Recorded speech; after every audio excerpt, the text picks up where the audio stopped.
반갑습니다. 제 이름은 이기훈이라고 합니다. 제가 이제 여기저기 다니면서 강의도 하고, 사람들한테 제 소개를 할 때, 흔히 요새 제가 엔잡러 이기훈이라고 합니다. 강의를 많이 다니니까 강사라고 불러주기도 하고, 또 어느 회사 가면 교수라고 불러주기도 하고, 또 기업 경영 컨설팅을 하다 보니까 컨설턴트라고 불러주기도 하고, 그러다가 이제 제가 책을 하나 했더니 작가라고 불러주기도 하고, 또 유튜브 활동을 하니까 또 크리에이터라고 또 불러주기도 하고, 또 이제 신문이라든가 여러 매체에다가 칼럼을 쓰다 보니까 칼럼니스트라고 또 불러주기도 합니다. 그래서 엔잡을 하고 있는 이기훈이라고 하는데, 저는 이제 이 강호무림이라는 단어를 굉장히 즐겼습니다. 그러니까 직장인들이 직장을 떠나면 맞닥뜨리는 데가 뭐냐면 강호무림이거든요. 그래서 그 무림 강호에서 제가 30여 년간 1000개 이상의 기업을 다니면서 공공기관, 대학 등에서 이제 다양한 사람들을 대상으로 다양한 주제로 강의 및 컨설팅을 하면서 직장인들의 직장생활 그리고 퇴사 이후의 삶을 나름대로 희노애락을 같이 함께 했다고 생각을 합니다.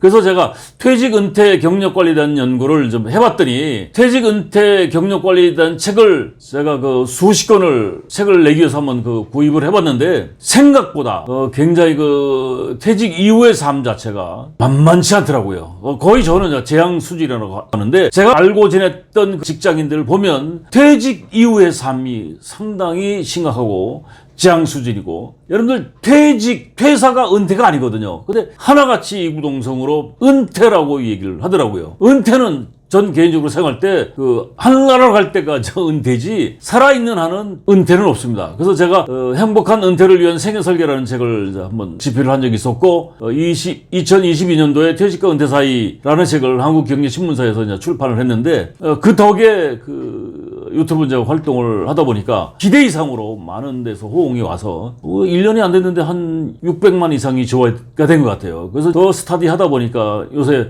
이번에 이제 퇴직자들이 울고 있다 마이북스에서 이제 출판을 했는데 반응이 괜찮은 것 같습니다. 그래서 가제로 살아온 기적이 살아갈 기적이 된다. 그래서 오늘 여러분하고 같이 대화할 내용 중에 하나가 직장과 직업을 디자인하라를 가지고 같이 한번 생각을 해보도록 하겠습니다. 본격적으로 들어가기 전에 제가 한 말씀 드리고 싶은 것은 인생이라는 것은 인생geb이라는 것은 절대 공짜가 없더라고요. 그리고 비밀이 없습니다. 그리고 정답이 없습니다. 살아보면 진짜 맞는 말인 것 같아요. 그래서 제가 말씀드리는 이야기는 제 주관일 수도 있고 정답이 아니라고 할 수가 있습니다. 그래서 관점에 따라서 달라질 수가 있는데 좀 객관적이고 좀 이렇게 긍정적으로 봐주시면 여러분 살아가시는데 조금은 도움이 될 것 같다는 생각이 듭니다.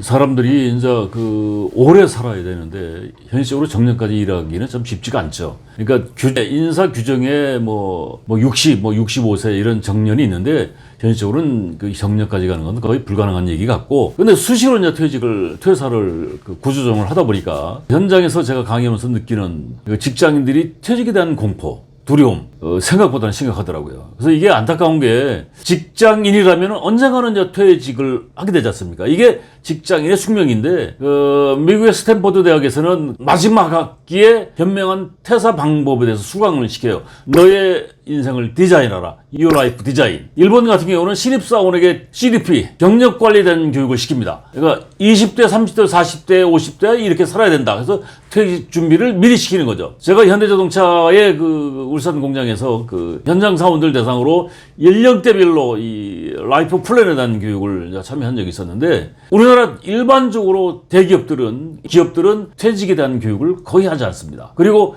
요새 워낙 경기가 안 좋다 보니까 IMF 때보다 더 힘든 시절이 왔다라고 지금 얘기를 하고 있습니다. IMF 때 유행했던 신사오정이라는 말이 얼마 전에 보니까 신문에 또 크게 나왔더라고요. IMF 때 1998년 때쯤 유행했던 말인데 지금 30여 년 후에 5,6도, 4호정, 38선 이런 얘기가 다시 도태, 명태, 황태, 생태, 동태 5,6도 56세까지 일하면 도둑놈 56세까지 일하는 사람은 거의 없죠. 직장에서 4호정 45세면 정년이다. 4필리정 40대는 반드시 정년 퇴직한다. 이게 30년 전에 유행했던 말이 지금 다시 유행을 하고 있습니다. 38선 38세가 되면 한계다. 제 후배의 아들이 올해 딱 38세인데 통째로 회사가 철수를 합니다. 외국계 회사인데 38세 되니까 지금 그 회사에 입사해서 한 10년 남짓 근무를 했겠죠. 그래서 다른 회사를 좀 알아보고 이제 이력서를 제출을 하는데 시장에서 반응이 없대요. 38세 된 친구가 그래서 공항버스를 좀 운전해야 되지 않느냐 지금 그러고 있습니다. 거짓말 같다고요? 이게 참 표현하기가 어려운데 그래서 조기퇴직, 명예퇴직 중요한 건 명예로운 퇴직은 없다는 겁니다. 황당한 퇴직, 동퇴, 한겨울에 명예퇴직한 사람들. 자, 이게 웃자고 한 얘기가 아닌데 여러분들 직장인들이 보통 언제 퇴사를 할 것 같습니까? 벌써 이게 23년도 일간지에 막 나온 거고 통계청 자료인데 핵심 경력이 되는 회사. 그러니까 신입사원으로 입사해서 퇴직하기 전까지의 평균 근속 연수가 14.5년. 그래서 통계로 평균 한 50.5세까지 근무를 한다라고 얘기합니다. 그러면 법정으로 정해진 정년까지 근무하는 사람이 몇 프로냐? 9.7%. 예를 들면 막 대졸자가 신입사원으로 회사에 입사했을 때 부장까지 승진하는 사람들이 생각보다는 많지가 않습니다. 약 10% 남짓. 그 임원 승진하는 건 0.1에서 한 0.5%. 그러니까 1000명이 입사하면 1명 내지 2~3명이 임원되는 시대라고 합니다. 그러니까 부장까지 승진하는 사람이 10%라고 하면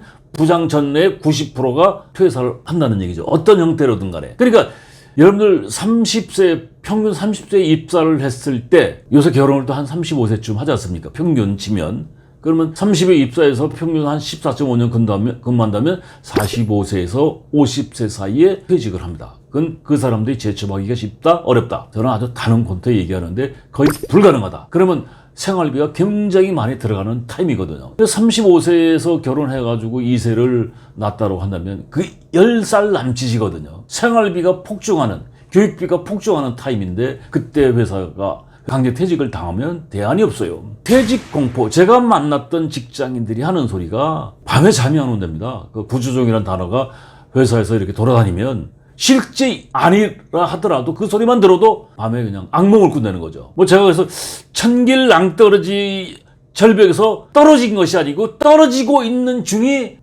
지금 직장인들의 심리적인 상태라고 생각할 수가 있을 것 같아요. 술 한잔 걸치고 가로등로 없는 밤길에 막다른 골목에서 갈든 복면강도를 여름 만난다고 하면 그거 어떻겠어요, 심정이. 이게 참 말로 표현하기가 공포, 황당함, 진짜 그때 막막함, 막연함, 깜깜함, 어찌할 바를 모르는 그런 것들 아니겠어요? 이거 표현하기 참 어렵죠. 그게 지금 현재 직장인들의 심리적인 상태예요. 그래서 어쨌거나 언젠가는 퇴사하게 되는데 퇴사를 했을 때 퇴직자의 현실은 뭐냐? 할 게 있다 없다? 할 게 없습니다. 할 수 있는 것이 있다 없다? 할 수 있는 것이 없다. 아는 것이 없다. 갈 데가 있다? 갈 데가 없습니다. 오라는 데도 없습니다. 친구도 없다. 돈도 없습니다. 그럼 어떻게? 여러분 이거 정말 심각한 얘기예요.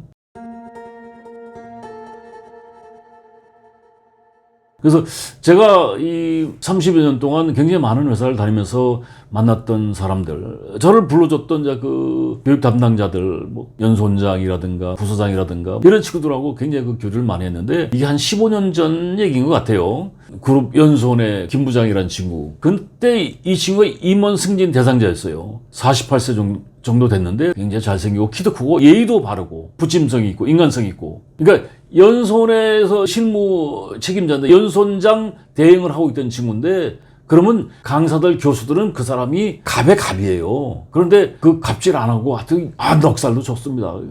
그리고 우리 같은 사람들을 철저하게 관리하고 스카이 대학을 나온 친구인데 갑자기 회사가 기업 경영 악화가 되더라고요. 제품이 굉장히 큰 클레임이 걸려가지고 매출이 굉장히 타격을 입었어요. 그러면 제일 먼저 하는 일이 뭐예요, 회사에서? 스텝 부서의 직원들을 구조조정을 합니다. 그러니까 연수원에 이 연수원 대행하는 이 김 부장한테 비조실에서 연락이 온 거예요. 할당이 내려온 거예요. 3명 정리해라. 그러니까 이 사람이 워낙 자신감 있고 잘생기고 인맥도 많으니까 자기가 생각했던 거죠. 그래서 내가 책임질 테니까 3명을 자르지 마라. 이건 무모한 자신감, 막연한 기대감인데 자기가 대단한 줄 알았죠. 결국 재앙을 불렀어요.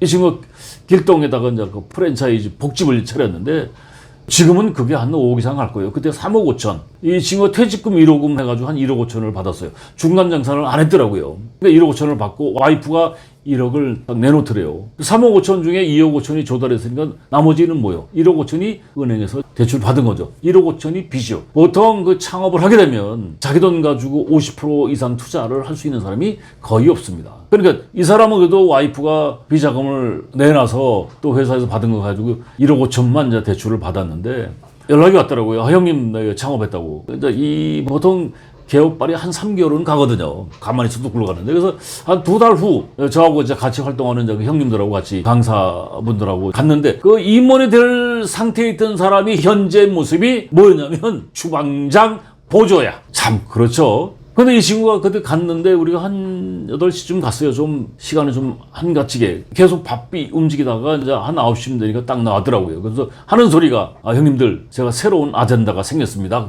그러더라고요. 뭐야? 하니까 주방장 잘라내는 거래. 주방장을 잘라내면 인건비가 줄는다 이거죠. 결과적으로 10개월 만에 폭망 3억 5천 그대로 날렸어요. 그래서 1년 남짓 구직 활동을 하는데 벌써 15년 전 얘기인데도 좋은 대학 나오고 인맥 관리 잘하고 역량이 있는 친구인데 재취업 쉽지 않더라고요. 결국 주차 관리 건물 관리하는데 연봉 3,500 받았어요. 1억 정도 받던 사람이. 그래서 한 1년 남짓 놀다가 3,500만 원을 받으니까 1억 이상 받던 친구가 이렇게 큰 돈인 줄 몰랐다. 근데 그 뒤로 한 6개월 지났는데 연락이 이제 없더라고요. 단절된 거죠. 결코 창업은 성공하기가 쉽지가 않다. 그래서 제가 그때 느낀 게, 저 친구뿐만이 아니고 퇴직자들 가슴 깊은 곳에서 피눈물을 흘리고 있는 사람들, 당한 사람들은요, 흘리고 있습니다. 퇴직자들이 울고 있습니다. 저는 여러분한테 이제 이런 말씀 드린 이유가 여러분들 1년만이라도 먼저 준비를 한번 해보세요.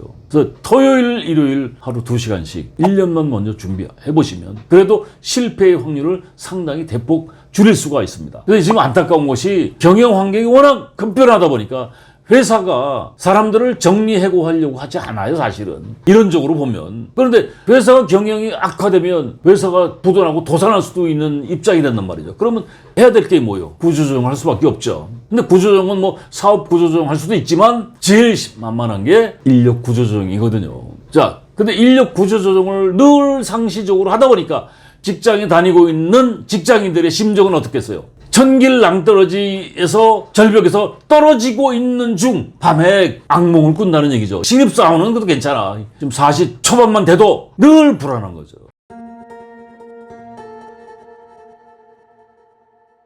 그래서 요새 이제 직장인들이 거기에 대안을 만들겠다고 퇴사 시대라고 얘기를 합니다. 직장인들이 자발적으로 퇴직을 하는 현상. 신입사원들이 좋은 회사에 입사하기 참 어려운데 1년 안에 30%가 퇴사를 합니다. 자발적으로 퇴사를 하는 사람들이 굉장히 많고 규정, 콰이어트 퀴팅, 조용한 퇴직. 회사는 다니고 있는데 마음속으로는 퇴직을 한 거야. 그러니까 월급만 받고 월급 받는 만큼만 일한다. 그래서 엔잡러 10명 중 직장인 10명 중에 8명이 엔잡을 한다라고 합니다. 그 엔잡하는 이유가 뭐겠어요? 결국 부족한 생활비, 노후 준비. 저는 그렇게 생각합니다. 그것도 중요하지만 미래 직업을 탐색하는 좋은 과정이라고 생각합니다. 그러니까 이게 무슨 얘기냐면 결과적으로 상호 벌일 준비를 하는 거예요. 그래서 회사에서 인적자원 구조가 비정규직, 계약직, 인턴 이런 쪽으로 많이 흘러가요. 그러면 직장인들은 상대적으로 월급, 생활비가 부족할 수밖에 없죠. 그러니까 엔잡을 하게 되고 회사는 회사에서 근무하고 있는 구성원들이 진짜 열과성을 다해서 회사에 애사심을 갖고 주인정신을 갖고 일을 해도 생산성, 성과가 나오기가 쉽지 않은데 다 마음이 떠난 상태에서 근무를 하다 보면 결과적으로 회사의 성과는 최고의 성과를 만들어내기 어렵죠. 그러니까 경기가 좋을 때는 문제가 없는데 경기가 안 좋을 때는 회사가 결국 무너질 수밖에 없어요. 그래서 저는 이게 참 안타까운데 회사에 근무하는 직장인도 그렇고 회사도 서로 디자인을 다시 한번 해볼 필요가 있다고 생각을 합니다.